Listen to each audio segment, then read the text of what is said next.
ನಮ್ಮ Sahyadri news channel ಅನ್ನು YouTube, Facebook ಹಾಗೂ ಇನ್ಸ್ಟಾಗ್ರಾಂನಲ್ಲಿ ನೋಡಿ. ಸಬ್ಸ್ಕ್ರೈಬ್, ಲೈಕ್ ಮತ್ತು ಶೇರ್ ಮಾಡಿ ಪ್ರೋತ್ಸಾಹಿಸಿ.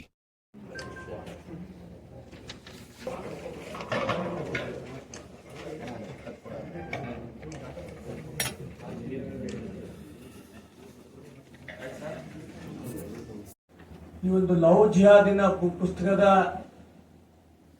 ಶಿವಮೊಗ್ಗ ನಗರದಲ್ಲಿ ಉದ್ಘಾಟನೆ ಆಗಬೇಕು ಅಂತ ನಾವೆಲ್ಲರೂ ಕೂಡ ನಿಶ್ಚಯ ಮಾಡಿದ್ವಿ. 27ನೇ ತಾರೀಕು ರಾತ್ರಿ ಸುಮಾರು 10:00ವರೆಗೆ ಜಿಲ್ಲಾಡಳಿತ ಮತ್ತು ಸರ್ಕಾರ ನಡ್ಕೊಂಡಂತ ರೀತಿ ನಿಜಕ್ಕೂ ಕೂಡ ಪ್ರಮೋದ್ ಮುತಾಲಿಕ್ರು ಭಾರತದಲ್ಲಿ ಲವ್ ಜಿಹಾದ್ ಪುಸ್ತಕದ ಅನಾವರಣ ಮಾಡ್ತಿದ್ರು ಅಥವಾ ಪಾಕಿಸ್ತಾನದಲ್ಲಿ ಮಾಡ್ತಿದ್ರು ಅನ್ನೋದು ನಮ್ ಯಾರಿಗೂ ಕೂಡ ಗೊತ್ತಾಗಿಲ್ಲ. ಒಬ್ಬ 70 ವರ್ಷದ ವ್ಯಕ್ತಿಗೆ ಕಾರ್ನಲ್ಲೇ ಕೂರಿಸಿ ಊಟನೂ ಕೂಡ ಮಾಡ್ಲಿಕ್ಕೆ ಅವಕಾಶ ಮಾಡಿಕೊಡ್ದಲೆ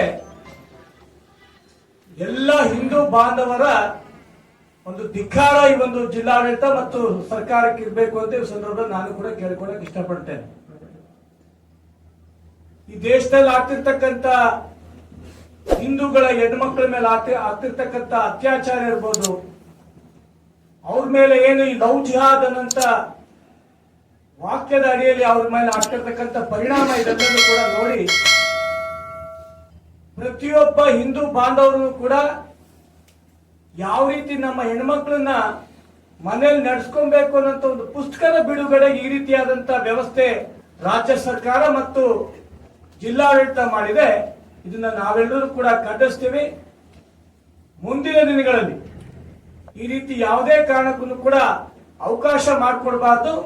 ಮತ್ತೆ ಕಾನೂನು ಸತ್ಯಕ್ಕೆ ಸಂದ ಜಯ ಅಂತ ಕೇವಲ ಒಂದೇ ಒಂದು ದಿನದಲ್ಲಿ ಅವರು ಮತ್ತೆ ಶಿವಮೊಗ್ಗ ಕೂಡ ಬರಬೇಕು. ಮತ್ತೆ ಈ ಒಂದು ಲವ್ ಜಿಹಾದ್ ಅಂತ ಪುಸ್ತಕದ ಅನಾವರಣ ಏನಾಗ್ತದೆ ಇದಕ್ಕೆ ಕಾನೂನಿಗೆ ನಮ್ಮ ಹಿಂದೂ ಬಾಂಧವರಿಗೆ ಸಂದ ಜಯ ಅಂತ ಈ ಒಂದು ಸಂದರ್ಭದಲ್ಲಿ ನಾನು ಕೂಡ ಹೇಳಲಿಕ್ಕೆ ಇಷ್ಟಪಡ್ತೇನೆ. ಮೊದಲನೇದಾಗಿ 28ನೇ ತಾರೀಕು ಫೆಬ್ರವರಿ 28 ರಾತ್ರಿ ಸುಮಾರು 9:30-10 ಗಂಟೆಗೆ ಪೊಲೀಸ್ ಡಿಪಾರ್ಟ್ಮೆಂಟ್ನವರು ತಡೆದು ಸುಮಾರು 2-2:30-3 ಗಂಟೆ ತನಕ ಅಲ್ಲೇ ಜಟಾಪಟಿ, ಸ್ವಲ್ಪ ವಾದ ವಿವಾದ ಎಲ್ಲ ಆಯ್ತು.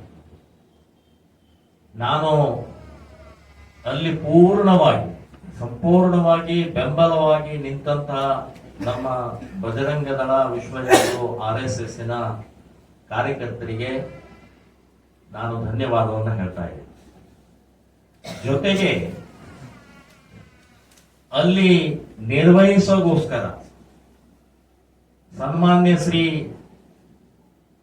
ಶಿವಮೊಗ್ಗ ನಗರದ MLA ಅವರು ಬಂದರು. ಅವ್ರಿಗೂ ಕೂಡ ನಾನು ಧನ್ಯವಾದವನ್ನು ಹೇಳ್ತೀನಿ. ಬರೋದಷ್ಟೇ ಅಲ್ಲ, ಅಲ್ಲಿ ಇರುವಂತಹ ಸಿಬ್ಬಂದಿಗೆ ಸರಿಯಾಗಿ ತರಾಟೆ ತಗೊಂಡ್ರು. DC ಅವರಿಗೂ SP ಅವರಿಗೂ ಕೂಡ ತರಾಟೆಗೆ ತಗೊಂಡ್ರು. ಮತ್ತು MP ಅವರು ಕೂಡ ಫೋನ್ ಮೂಲಕ ಅಲ್ಲಿ ಮಾತನಾಡಿ ನನಗೂ ಮಾತನಾಡಿಸಿದರು ಮತ್ತು DC ಅವರ ಜೊತೆನೂ ಕೂಡ ಅದನ್ನ ಖಂಡಿಸಿದ್ದಾರೆ. ಸೊ ಇವರೆಲ್ಲರಿಗೂ ಕೂಡ ನಾನು ಧನ್ಯವಾದವನ್ನು ಹೇಳ್ತಾ ಇದ್ದೀನಿ. ಇದರ ಜೊತೆಗೆ ಹೈಕೋರ್ಟಿನ ಮೂಲಕ ಸ್ಟೇ ಬಂತು ಮತ್ತು ಪುಸ್ತಕ ಬಿಡುಗಡೆಯ ಸಮಾರಂಭದಲ್ಲಿ ಭಾಗವಹಿಸಕ್ಕೆ ನ್ಯಾಯಾಧೀಶರ ಮೂಲಕ ನಮಗೆ ಒಂದು ಆದೇಶ ಬಂದಿದ್ದು ಕೂಡ 2 ದಿನದಲ್ಲಿ. ಅದಕ್ಕೆ ರಾಜೇಶ್ ಶಾಸ್ತ್ರಿಯವರು, ವಾದಿರಾಜ್ ಅವರು ಮತ್ತು ಹೈಕೋರ್ಟ್ ನಲ್ಲಿದ್ದಂತಹ ಅಲ್ಲಿಯ ಸೀನಿಯರ್ ಲಾಯರ್ ರವಿಶಂಕರ್ ಅವರು ಮತ್ತು ಇನ್ನಿತರೆ ಕಾರ್ಯಕರ್ತರು ಸಾಕಷ್ಟು ಇದಕ್ಕೆ ಫಾಸ್ಟ್ ಆಗಿ ಕಾಗದ ಪತ್ರಗಳನ್ನ ಸಂಗ್ರಹ ಮಾಡಿ ಒದಗಿಸಿದ್ದಕ್ಕೆ ಅವರೆಲ್ಲರಿಗೂ ಕೂಡ ನಾನು ಶ್ರೀರಾಮ್ ಸೇನೆ ಸಂಘಟನೆಯಿಂದ ಧನ್ಯವಾದವನ್ನು ಹೇಳ್ತಾ ಇದ್ದೀನಿ. ಈಗ ಇವತ್ತು ಬಿಡುಗಡೆ ಆದಂತ ಪುಸ್ತಕ ಈಗಾಗಲೇ ನಮ್ಮ ರಾಜ್ಯ ಅಧ್ಯಕ್ಷರು ಮತ್ತು ಸನ್ಮಾನ್ಯ ಶ್ರೀ ಕಾಂತೇಶ್ ಅವರು ಕೂಡ ವಿಷಯವನ್ನು ಹೇಳಿದರು. ಈ ಪುಸ್ತಕ ಸಮಾಜದಲ್ಲಿ ದುಡುಕ್ತಾ ಇರುವಂತಹ ಹಿಂದೂ ಹುಡುಗಿಯರು ಅವರಿಗೊಂದು ಮಾರ್ಗದರ್ಶನ, ಅವರಿಗೊಂದು ಧೈರ್ಯ, ಪಾಲಕರಿಗೆ ನಾವು ನಮ್ಮ ಮಕ್ಕಳ ಸಂಬಂಧಪಟ್ಟಾಗ ನಾವೇನ್ ಮಾಡಬೇಕಾಗಿದೆ, ಸಮಾಜ ಏನ್ ಮಾಡಬೇಕಾಗಿದೆ, ಸಂಘಟನೆ ಏನ್ ಮಾಡಬೇಕಾಗಿದೆ, ಸೊ ಇದರ ಸಂಬಂಧಪಟ್ಟಾಗೆ ಒಂದು ಜಾಗೃತಿ ಮೂಡಿಸುವ ದೃಷ್ಟಿಯಿಂದನೇ ಈ ಪುಸ್ತಕವನ್ನ 1,00,000 ಪ್ರತಿಯನ್ನು ಮುದ್ರಣ ಮಾಡಿ ಈಗಾಗಲೇ ಸಾಕಷ್ಟು ಕಡೆಗೆ ನಾವು ಪ್ರಚಾರ ಪ್ರಸಾರವನ್ನ ಮಾಡ್ತಾ ಇದ್ದೀವಿ. ಮುಖ್ಯವಾಗಿ ಇಸ್ಲಾಮಿನ ಉದ್ದೇಶ ಈ ಏನೋ ಒಂದು ಲವ್ ಜಿಹಾದ್ ಅನ್ನುವಂಥದ್ದು ಏನಿದಿಲ್ಲ, ಜನಸಂಖ್ಯೆ ಜಾಸ್ತಿ ಮಾಡಿಕೊಳ್ಳುವಂತ ಪ್ರಕ್ರಿಯೆಯಲ್ಲಿ ಇದು ಒಂದು ಭಾಗ, ಇದು ಒಂದು ಪಾರ್ಟ್. ಬೇರೆ ಬೇರೆ ಬೇಕಾದಷ್ಟು ರೀತಿಯ ಅವರು ಜನಸಂಖ್ಯೆಯನ್ನು ಜಾಸ್ತಿ ಮಾಡಿಕೊಂಡು ಈ ದೇಶವನ್ನ ಜಗತ್ತನ್ನ ಇಸ್ಲಾಮೀಕರಣಗೊಳಿಸಬೇಕು ಅನ್ನುವಂಥದ್ದೇನು ಅವ್ರ ಗುರಿ ಇದೆ. ಅದರಲ್ಲಿ ಈ ಲವ್ ಜಿಹಾದ್ ಒಂದು ಪಾರ್ಟ್, ಒಂದು ಭಾಗ ಇದೆ, ಒಂದು ವಿಭಾಗ ಇದೆ. ಇದರ ಮೂಲಕ ಅವರು ಸಾಕಷ್ಟು ರೀತಿಯ ದೊಡ್ಡ ಜಾಲ, ಷಡ್ಯಂತ್ರ, ಕುತಂತ್ರ ನಡೀತಾ ಇದೆ.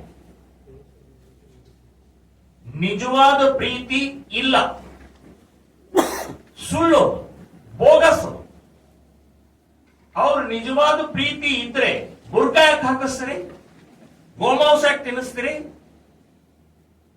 ಮತ್ತು ಹೆಸರು ಬದಲಾವಣೆ ಅಬ್ದುಲ್ ಇದ್ದಿದ್ದ ಅಶೋಕ್ ಯಾಕೆ ಮಾಡ್ಕೊಳ್ತೀರಿ? ನಿಮ್ ನಿಜವಾದ ಪ್ರೀತಿ ಇದ್ರೆ ಅಬ್ದುಲ್ಲಾವೇ ಇಟ್ಕೊಳ್ಳಿ ನೋಡೋಣ, ಹೆಸರು ಯಾಕೆ ಬದಲಾವಣೆ ಮಾಡ್ತಾರೆ? ಸೊ ಇದೊಂದು ದೊಡ್ಡ ವೈರಸ್, ಇದು ಕ್ಯಾನ್ಸರ್, ಇದು ದೇಶದ್ರೋಹಿ, ಇದು ಹಿಂದೂ ದ್ರೋಹಿ, ಇದು ಇಸ್ಲಾಮೀಕರಣಕ್ಕೆ ಇದೊಂದು ಮಾರ್ಗ ಇದೆ. ಅದಕ್ಕೆ ನಾವು ಹಿಂದೂ ಸಂಘಟನೆಗಳು ಇದನ್ನು ವಿರೋಧ ಮಾಡ್ತಾ ಇದ್ದೀವಿ. ಪ್ರೀತಿ ಅಲ್ಲ, ಇದು ಮೋಸ, ಇದು ದಗ ಇದು. ಸೊ ಹಾಗಾಗಿ ಇಲ್ಲಿ ತನಕ ಹೆಸರು ಬದಲಾಯಿಸಿಕೊಂಡು ಪ್ರೀತಿ ಮಾಡಿದಂಥವರ ಪರ್ಸೆಂಟೇಜ್ 82% ಇದೆ. 82% ಮುಸ್ಲಿಮರು ತಮ್ಮ ಹೆಸರು ಬದಲಾವಣೆ ಮಾಡಿಕೊಂಡು ಪ್ರೀತಿ ಮಾಡಿ, ಮೋಸ ಮಾಡಿ, ಬುರ್ಕಾ ಹಾಕಿಸಿ, ಗೋಮಾಂಸ ತಿನ್ನಿಸಿ, ಮಾರಾಟ ಮಾಡಿ ಅಥವಾ ಇನ್ನೇನೇನೋ ಮಾಡುವಂತ ಪ್ರಕ್ರಿಯೆಗಳನ್ನ ನಾವು ಆಧಾರ ಸಹಿತ ಇವತ್ತು ಪುಸ್ತಕದಲ್ಲಿ ಮುದ್ರಣವನ್ನ ಮಾಡಿದ್ದೇವೆ. ಸೊ ಇದು ನಾವು ತಡಿದೇ ಇದ್ರೆ ಇನ್ಯಾರು ತಡಿಬೇಕು? ನಾವು ಹಿಂದೂಗಳು, ನಮ್ಮ ಹಿಂದೂ ಹೆಣ್ಣು ಮಕ್ಕಳ ರಕ್ಷಣೆ, ನಮ್ಮ ಹಿಂದೂ ಹೆಣ್ಣು ಮಕ್ಕಳ ಮಾನ ಮರ್ಯಾದೆ ಉಳಿಸ್ಬೇಕಾದ್ದು ನಮ್ಮ ಕರ್ತವ್ಯ ರೀ. ಮಾತೃ ದೇವೋಭ ಅಂತ ನಾವು ಹೇಳ್ತೀವಿ. ತಾಯಿಯನ್ನ, ಸ್ತ್ರೀಯನ್ನ ದೇವರ ಸಮಾನವಾಗಿ ಕಂಡಂತ ಈ ದೇಶದಲ್ಲಿ ನಾವು ರಕ್ಷಣೆ ಮಾಡಿದ್ರೆ ಇನ್ಯಾರು ಮಾಡೋದು? ಸೊ ಹಾಗಾಗಿ 2009ರಲ್ಲಿ ಮೊದಲನೆಯ ಪುಸ್ತಕ ಮುದ್ರಣವನ್ನ ನಾವೇ ಮಾಡಿದ್ವಿ. ಇದು 2ನೇ ಮುದ್ರಣ. ಇದು 2009ರಲ್ಲಿ ಈ ಹೆಸರೇ ಇರಲಿಲ್ಲ, ಲವ್ ಜಿಹಾದ್ ಹೆಸರೇ ಇರಲಿಲ್ಲ. ಪ್ರಾರಂಭ ಮಾಡಿದ್ದು ನಾನು. ಈ ಪುಸ್ತಕದ ಚಿತ್ರ ಇರಲಿಲ್ಲ. ಇದು ಚಿತ್ರ ಬಿಡಿಸಿದ್ದ ಫಸ್ಟ್ ನಾವು ಇಡೀ ದೇಶದಲ್ಲಿ. ಅವತ್ತಿನ ಸಂದರ್ಭದಲ್ಲಿ ಲವ್ ಜಿಹಾದ್ ಅಂತನ್ನುವಂತ ಹೇಳಿದ್ರೆ ನಗ್ತಾ ಇದ್ರು, ಟೀಕೆ ಮಾಡ್ತಾ ಇದ್ರು, ಅಪಪ್ರಚಾರ ಮಾಡ್ತಾರೆ, ಅವಮಾನ ಮಾಡ್ತಾ ಇದ್ರು. ಮುತಾಲಿಕ್ ಮದುವೆ ಆಗಿಲ್ಲ, ಹಾಗಾಗಿ ಲವ್ ಗೊತ್ತಿಲ್ಲ ಅವರಿಗೆ, ಇದಕ್ಕೊಂದು ಜಿಹಾದ್ ಒಂದು ಸೇರಿಸ್ಬಿಟ್ಟಿದ್ದಾನೆ ಅಂತ ಹೇಳಿ ಅವತ್ತಿನ ದಿನದಿಂದ ಅಪಮಾನ ಮಾಡ್ತಾ ಇರುವಂತದ್ದನ್ನು ಇವತ್ತು ಪ್ರಧಾನಮಂತ್ರಿ ಕೂಡ ಹೇಳಬೇಕಾಯ್ತು ಲವ್ ಜಿಹಾದ್ ಇದೆ. ಸುಪ್ರೀಂ ಕೋರ್ಟ್ ನಲ್ಲೂ ಕೂಡ ಇವತ್ತು ಲವ್ ಜಿಹಾದ್ ಕೇಸ್ ನಡೀತಾ ಇದ್ದಾರೆ. ಅಷ್ಟೇ ಅಲ್ಲ, ಕೇರಳದಲ್ಲಿ 5 ಜನ ಲವ್ ಜಿಹಾದ್ ಅಲ್ಲಿ ಸಿಕ್ಕಾಕೊಂಡಂತವರಿಗೆ ಶಿಕ್ಷೆ ಆಗಿದೆ. ಇನ್ನು 3 ರಾಜ್ಯಗಳಲ್ಲಿ ಇವತ್ತು ಲವ್ ಜಿಹಾದ್ ವಿರುದ್ಧ ಕಾನೂನನ್ನ ರಚನೆ ಮಾಡಿದ್ದಾರೆ. ಮೊನ್ನೆ ಮಧ್ಯಪ್ರದೇಶ, 2 ದಿನದ ಹಿಂದೆ ಮಧ್ಯಪ್ರದೇಶದಲ್ಲಿ ಲವ್ ಜಿಹಾದ್ ಅಲ್ಲಿ ಶಿಕ್ಷೆ ಆದರೆ ಆ ಶಿಕ್ಷೆ ಗಲ್ಲು ಶಿಕ್ಷೆ ಅಂತ ಹೇಳಿ ಡಿಕ್ಲೇರ್ ಮಾಡಿದ್ದಾರೆ. ಅಂದ್ರೆ ಎಷ್ಟು ಗಂಭೀರವಾಗಿದೆ ಅಂತನೋ ದೃಷ್ಟಿಯಿಂದ ನಿಮಗೆ ಈ ವಿಷಯವನ್ನ ಹೇಳಿದೆ.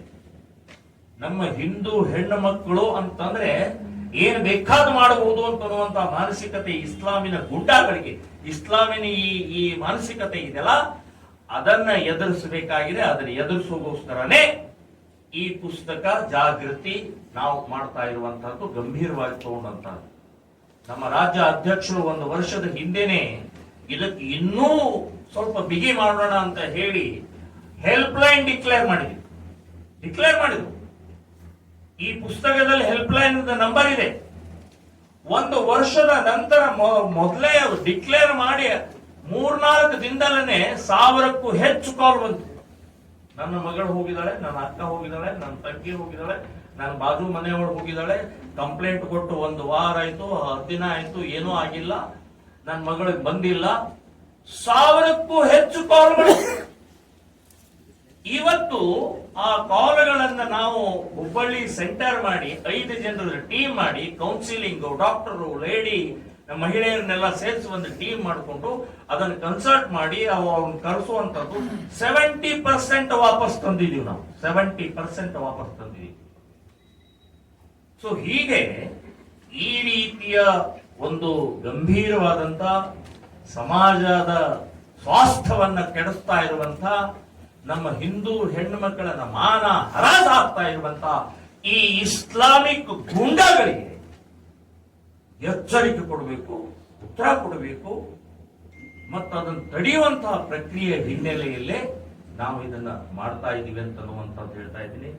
ಬಹಳ ಗಂಭೀರವಾದಂತಹ ಕೆಲವೊಂದು ಅಂಕಿ ಸಂಖ್ಯೆಗಳು ನಾವು ಕೇಳ್ತಾ ಹೋದ್ರೆ ನಮಗೆ ನಿದ್ದೆ ಬರ್ತಾ ಇಲ್ಲ, ಏನು ಹೇಗೆ ಯಾವ ರೀತಿ ಅಂತನ್ನುವಂಥದ್ದು. 13 ಲಕ್ಷ 2 ವರ್ಷದಲ್ಲಿ 13 ಲಕ್ಷ ಹುಡುಗಿಯರು ಈ ಕೇಸ್ನಲ್ಲಿ ದಾಖಲಾಗಿದೆ.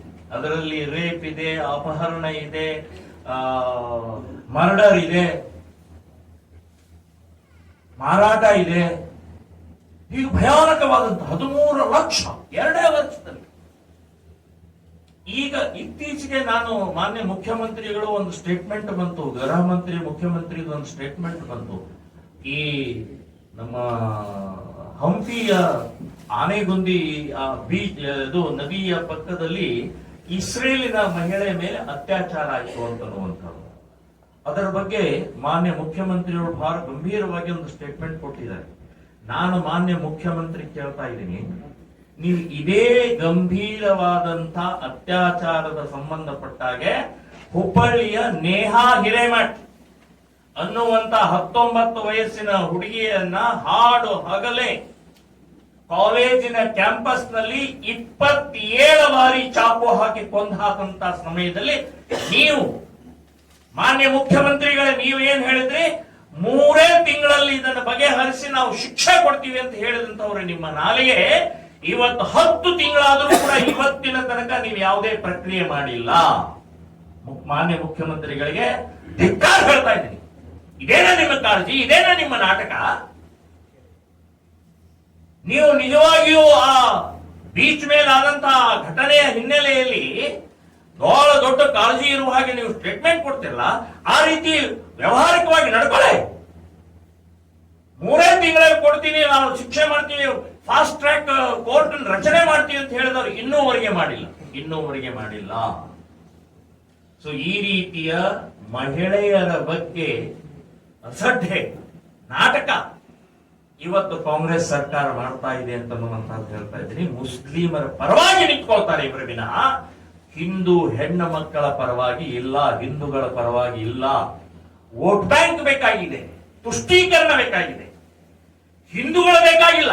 ಯಾಕೆಂದ್ರೆ ಹಿಂದೂಗಳು ಅನ್ನುವಂಥದ್ದು ಇಲ್ಲ ಅಂತ ನಮ್ಗೆ ಗೊತ್ತಿದೆ. ಅವರಿಗೆ ಗುರುಬರಿದ್ದಾರೆ, ಲಿಂಗಾಯತರಿದ್ದಾರೆ, ಬ್ರಾಹ್ಮಣರಿದ್ದಾರೆ, ಹರಿಜನರಿದ್ದಾರೆ. ಹಾಗೆ ಅವ್ರನ್ನೆಲ್ಲರನ್ನು ಕೊಂಡ್ಕೊಳ್ಬಹುದು ಅಥವಾ ಇನ್ನೇನೋ ಮಾಡಬಹುದು ಅಂತನ್ನುವಂಥದ್ದು ಗೊತ್ತಿದೆ ಅವರಿಗೆ. ವೋಟ್ ಬ್ಯಾಂಕ್, ಒಟ್ಟಿಗೆ ವೋಟ್ ಬಿಡೋದು ಮುಸ್ಲಿಂ ಅಂತ ಹೇಳಿ ಮುಸ್ಲಿಮರನ್ನು ಬೆಳೆಸ್ತಾ ಇದ್ದಾರೆ, ಮುಸ್ಲಿಂ ಗುಂಡಾಗಳನ್ನು ಬೆಳೆಸ್ತಾ ಇದ್ದಾರೆ. ಹುಬ್ಬಳ್ಳಿ ಕೇಸನ್ನು ವಾಪಸ್ ತಗೊಳ್ತಾರೆ, ಮೈಸೂರು ಕೇಸ್ಗಳನ್ನು ವಾಪಸ್ ತಗೊಳ್ತಾರೆ. ಯಾವ ಕೇಸು? ಏನು ಸಮಾಜಕ್ಕಾಗಿ ದುಡಿದಂಥವರು ಅಥವಾ ಇನ್ಯಾವುದೋ ದೇಶಕ್ಕಾಗಿ ಹೋರಾಟ ಮಾಡಿದಂಥವ್ರ ಕೇಸನ್ನು ಪೊಲೀಸ್ ಸ್ಟೇಷನ್ಗೆ ಬೆಂಕಿ ಹಚ್ಚಿದವ್ರೆ, ಪೊಲೀಸರನ್ನ ತಲೆ ಹೊಡೆದು ಆಸ್ಪತ್ರೆಯಲ್ಲಿ ಸೇರಿಸಿದಂತವರನ್ನ ಇವತ್ತು ಕೇಸ್ಗಳನ್ನು ವಾಪಸ್ ತಗೊಳ್ತಾರೆ. ಪೊಲೀಸ್ ಸ್ಟೇಷನ್ ಎದುರುಗಡೆ ಇರುವಂತ ಜೀಪ್ ಅನ್ನ ಕೆಳಗಡೆ ಬಿಸಾಕಿ ಅದನ್ನು ಸುಟ್ಟು ಹಾಕುವಂತವ್ರ ಮೇಲೆ ನೀವು ವಾಪಸ್ ತಗೊಳ್ತೀರಿ ಕೇಸು. ಯಾವ ಮಟ್ಟಕ್ಕೆ ಬಂದಿದ್ದಾರೆ? ತಗಲಕ್ ದರ್ಬಾರ ನಡೀತಾ ಇದೆ. ಮುಸ್ಲಿಂ ಅಂದ್ರೆ ಸಾಕು ಇವರು ಬ್ರದರ್ಸ್ ಅಂಡ್ ನಮ್ಮ ಬ್ರದರ್ ಕಡ್ರೆ ಅವರು ಅಂತ ಹೇಳುವಂತ ಮಾನಸಿಕತೆ ಇದೆ. ಸೊ ಇದರ ವಿರುದ್ಧ ಹಿಂದೂ ಸಮಾಜ ಜಾಗೃತಿ ಮೂಡಿಸೋಗೋಸ್ಕರನೇ ನಾವು ಈ ರೀತಿಯ ಲವ್ ಜಿಹಾದ್ ಈ ಪ್ರಕರಣವನ್ನು ನಾವು ಮಾಡ್ತಾ ಹೊರಟಿದ್ದೀವಿ. ಈಗಾಗಲೇ 100 ಕಡೆಗೆ ನಾವು ವಿಶೇಷವಾಗಿ ಇನ್ನೊಂದು ವಿಶೇಷವಾದಂತಂದ್ರೆ 100 ಕಡೆಗೆ 100 ಪ್ಲೇಸಸ್ ನಲ್ಲಿ ತ್ರಿಶೂಲ ದೀಕ್ಷಾ ಸಮಾರಂಭವನ್ನ ಮಾಡೋದು ನಿಶ್ಚಯ ಮಾಡಿದ್ದೀವಿ. ಮಹಿಳೆಯರಿಗೆ, ವಿದ್ಯಾರ್ಥಿನಿಯರಿಗೆ ಧೈರ್ಯವಾಗಿ ಅವರು ಪೇಟೆಗೆ ಹೋಗ್ಬೇಕು, ಧೈರ್ಯವಾಗಿ ಕಾಲೇಜ್ಗೆ ಹೋಗ್ಬೇಕು, ಧೈರ್ಯವಾಗಿ ಎಲ್ಲ ಕಡೆ ಓಡಾಡಬೇಕು ಅಂತನ್ನುವಂತ ದೃಷ್ಟಿಕೋನದಿಂದ ಅವರ ಕೈಯಲ್ಲಿ ತ್ರಿಶೂಲ ಕೊಟ್ಟು ನೀವು ಧೈರ್ಯದಿಂದಿರಿ, ನಾವು ನಿಮ್ಮ ಜೊತೆ ಇದ್ದೀವಿ, ನಿರ್ಭಯವಾಗಿ ಓಡಾಡಿ ಅನ್ನುವಂಥ ದೃಷ್ಟಿಕೋನ ಇಟ್ಟುಕೊಂಡು 100 ಕಡೆಗೆ ನಾವು ತ್ರಿಶೂಲ ದೀಕ್ಷಾ ಸಮಾರಂಭ ಅವರಿಗೆ ಸ್ವಯಂ ಸ್ಫೂರ್ತಿಯಿಂದ ಧೈರ್ಯದಿಂದ ಇರಬೇಕು ಅನ್ನುವಂಥ ಇಷ್ಟೇ ವಿನಃ ಅಲ್ಲಿ ಗಲಭೆ, ಅಲ್ಲಿ ಕೊಲೆ ಅಥವಾ ಅಲ್ಲೇನೋ ಮಾಡಬೇಕು ಅಂತನ್ನುವಂಥದ್ದಲ್ಲ. ಮಹಿಳೆಯರ ಸುರಕ್ಷಿತತೆಯ ದೃಷ್ಟಿಯಿಂದ 100 ಕಡೆಗೆ ತ್ರಿಶೂಲ ದೀಕ್ಷಾ ಸಮಾರಂಭವನ್ನ ಈಗಾಗಲೇ ನಾವು ಸುಮಾರು ಒಂದು 8 ಕಡೆಗೆ ಕಾರ್ಯಕ್ರಮವನ್ನು ಮಾಡಿದ್ದೀವಿ. ಅತ್ಯಂತ ಯಶಸ್ವಿಯಾಗಿ ಮಾಡಿದ್ದೀವಿ. ಮಹಿಳೆಯರ ಧೈರ್ಯದಿಂದ ಇವತ್ತು ಅದನ್ನ ತಮ್ಮ ವ್ಯಾನಿಟಿ ಬ್ಯಾಗ್ ನಲ್ಲಿ ಇಟ್ಟುಕೊಂಡು ಓಡಾಡ್ತಾ ಇದ್ದಾರೆ. ಅವರಿಗೊಂದು ಧೈರ್ಯ ಕೊಡುವಂತ ಪ್ರಕ್ರಿಯೆಯನ್ನು ಕೂಡ ಶ್ರೀರಾಮ ಸೇನೆ ಸಂಘಟನೆ ಅವರು ಮಾಡಿದ್ದೀವಿ. ಸೊ ಈ ಹಿನ್ನೆಲೆಯಲ್ಲಿ ಮಾಧ್ಯಮದವರಿಗೂ ಕೂಡ ನಾನು ಧನ್ಯವಾದವನ್ನು ಹೇಳ್ತೀನಿ. 28ನೇ ತಾರೀಕು ರಾತ್ರಿ ಅಷ್ಟೊತ್ತಾದರೂ ಕೂಡ ತಾವೆಲ್ಲರೂ ಬಂದು ಇಡೀ ರಾಜ್ಯದಲ್ಲಿ ಅವತ್ತಿನ ಘಟನೆಯ ಸಂಬಂಧಪಟ್ಟ ಹಾಗೆ ತಾವು ಪ್ರಚಾರ ಪ್ರಸಾರ ಮಾಡಿದರೆ ನಿಮಗೂ ಧನ್ಯವಾದ. ಇಲ್ಲಿಯ DC SP ಅವರಿಗೆ ನಾನು ಕೇಳೋದು, ಮುಖಾಲಿಕ್ ಯಾರು? ಒಬ್ಬ ಟೆರರಿಸ್ಟ, ಒಬ್ಬ ರೇಪಿಸ್ಟ, ದರೋಡೆಕೋರ? ಯಾಕೆ ನೀವು ತಡೆದ್ರೆ? ಯಾಕೆ? ಏನ್ ಪುಸ್ತಕನೂ ನೋಡಿಲ್ಲ, ಪುಸ್ತಕನೂ ಓದಿಲ್ಲ. ಆಲ್ರೆಡಿ 4 ಕಡೆಗೆ ನಮ್ದು ಪುಸ್ತಕ ಬಿಡುಗಡೆ ಸಮಾರಂಭ ಆಗಿದೆ. ಮೈಸೂರಲ್ಲಿ ಗಲಾಟೆ ಆಗಿ 10 ದಿನದಲ್ಲಿ ಪುಸ್ತಕ ಬಿಡುಗಡೆ ಮಾಡಿದೀವಿ, ಅಲ್ಲೇನೂ ಆಗ್ಲಿಲ್ಲ ಅಲ್ರಿ? DC SP ಅವರೇ, ಯಾರ ಮಾತು ಕೇಳಿದ್ರು ನೀವು? ಕಾಂಗ್ರೆಸ್ ಇಂದೋ ಅಥವಾ ಇನ್ಯಾರ್ದೋ? ನೀವು ಮಾತು ಕೇಳಕ್ಕಿದ್ದೀರೋ, ನೀವು ನ್ಯಾಯ ಕೊಡಾಕಿದ್ದೀರೋ? ಕಾನೂನಿನ ಪ್ರಕಾರ ನಡ್ಕೊಳ್ಳಿ. ನೀವು ಯಾರ್ದೋ ಬಾಲ್ವಳಕರಾಗಿ ನೀವು ಕೆಲಸ ಮಾಡಕ್ಕೆ ನಿಮ್ಮನ್ನ ಅಪಾಯಿಂಟ್ ಮಾಡಿಲ್ಲ. ಸಮಾಜದ ಸ್ವಾಸ್ಥ್ಯಕ್ಕೋಸ್ಕರ, ಸತ್ಯಕ್ಕೋಸ್ಕರ, ನ್ಯಾಯಕ್ಕೋಸ್ಕರ, ಕಾನೂನಿಗೋಸ್ಕರ ಇರ್ಬೇಕು ವಿನಃ ಇನ್ಯಾವುದೋ ರಾಜಕೀಯ ಭಾಗ ಮಾಡ್ಕೊಂಡು ನೀವು ಇರುವಂತಹದ್ದು ಅಯೋಗ್ಯರಿದ್ದೀರಿ ನೀವು. ಏನಾಗ್ತಾ ಇದೆ ಅಂತನ್ನುವಂಥದ್ದು ಒಂದು ಪರಿಜ್ಞಾನ ಬೇಡವಾ ನಿಮಗೆ? SP ಅಂತೂ ಅಲ್ಲೇ ಬಂದಿದ್ರು. DC ಜೊತೆಗೆ ನನ್ನ ಮಾತಾಡಿಲ್ಲ. ಇವರು ನಮ್ಮ ಅಲ್ಲಿ MLA ಅವರು, MP ಅವರೇ ಮಾತನಾಡಿದ್ದಾರೆ. ಆರ್ಡರೇ ಪ್ರಿಂಟ್ ಮಾಡಿರಲಿಲ್ಲ, ಆರ್ಡರೇ ತಗೊಂಡ್ಬಂದಿರಲಿಲ್ಲ. ಆಮೇಲೆ ಪ್ರಿಂಟ್ ಮಾಡ್ಕೊಂಡು ತಗೊಂಡ್ಬಂದಿದ್ರು. ಗಲಾಟೆ ಎಲ್ಲ ಆದ್ಮೇಲೆ ಇನ್ನೂ ಯಾರೂ ಇಲ್ದಂತ ಸಮಯದಲ್ಲಿ ಪೊಲೀಸ್ ಇಲಾಖೆ ನಡ್ಕೊಂಡಿದ್ದ ರೀತಿ ಇದೆ. ಇಳೇರಿ ಕೆಳಗಡೆ ಅರೆಸ್ಟ್ ಮಾಡ್ತೇವೆ ನಿಮ್ಮನ್ನ, ನೀವು ಈ ಗಡಿಪಾರು ಮಾಡಿದೀವಿ, ನಮ್ಗೆ ಆರ್ಡರ್ ಇದ್ದೀರಿ. ಏನ್ ಹೊರಟು ಮಾತಾಡೋದು? ಯಾರ್ರಿ ನಾನು? ಏನ್ ದರೋಡೆ ಮಾಡಿದನ? ಎಂತೆಂಥವ್ರನ್ನ ಬಚಾವ್ ಮಾಡುವಂತ ಈ ಇಲಾಖೆಗಳು ಇವತ್ತು ಪ್ರಮೋದ್ ಮುತಾಲಿಕ್ ಅನ್ನುವಂತ ಒಬ್ಬ ವ್ಯಕ್ತಿಗೆ ಹೀಗೆ ಮಾಡ್ತಾರೆ ಅಂತಂದ್ರೆ ಏನ್ ಮಾಡ್ಬೋದು ಇವ್ರನ್ನ? ಯಾಕೆ? ಏನಾಗಿದೆ? ನಿಮ್ಮ ಮನೆಯಲ್ಲೂ ಹೆಣ್ಮಕ್ಳಿದಾವ್ರಿ DC ಅವರೇ, SP ಅವರೇ.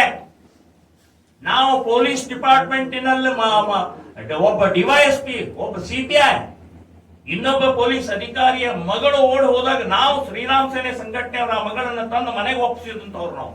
ನಿಮ್ಮ ಕಡೆ ಕಾನೂನು ಪ್ರಕಾರ ನೀವೇನು ಮಾಡಕ್ ಆಗ್ಲಿಲ್ಲ. ಇಂಥ ಸಂದರ್ಭದಲ್ಲಿ ತಡೆಯುವಂತಹದ್ದು ಯಾರನ್ನು? ಈಗ ನಮ್ಮ ರಾಜ್ಯಾಧ್ಯಕ್ಷರು ಹೇಳಿದ್ರು, ಇಲ್ಲಿ ಔರಂಗಜೇಬನ್ ಕಟೌಟ್ ಎಷ್ಟು ದೊಡ್ಡ ಕಟೌಟ್. ಯಾರು ಔರಂಗಜೇಬ್? ದೇಶದ್ರೋಹಿ.